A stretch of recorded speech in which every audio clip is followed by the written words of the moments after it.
The combine harvester is out and harvest has started early here, several weeks early actually. The farmer says his hand has been forced. He had no choice in the extreme weather, the intense heat and the lack of rainfall. His crops are withering. The wheat, the barley, the oats that they grow here end up in breakfast cereal, in bread, in beer and in animal feed. Half of all the food that we consume in the United Kingdom is grown domestically. Most of the rest is imported from the European Union, which has also been suffering extreme weather, floods as well as a heat wave.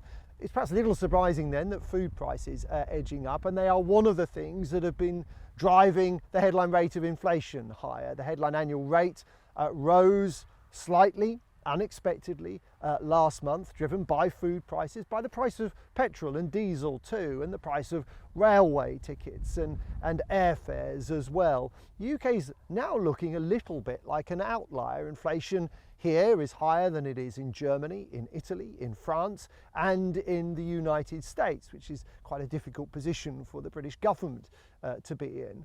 I think in terms of the outlook and where we go from here, most economists expect that inflation will remain elevated, well above the Bank of England's 2% target rate, although no one is expecting that inflation will suddenly take off in the way that it did 4 years ago. Many households are feeling bruised from that last wave of inflation.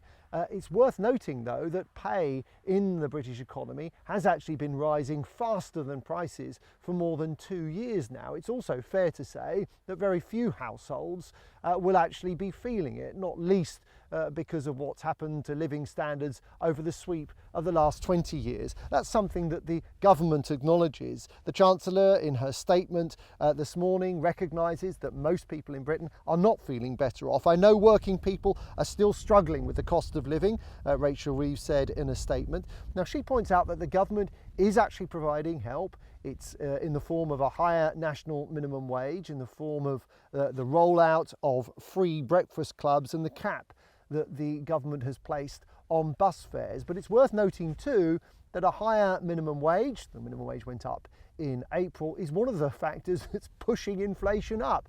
Many businesses have been saddled with higher costs that they didn't expect, and they are passing those on to their customers in the form of higher prices. What does this mean for interest rates? Well, most economists expect that there still is likely to be an interest rate cut next month. The markets are betting that the Bank of England will take the view that the weakness of the British economy is a greater concern than stubborn and persistent looking inflation.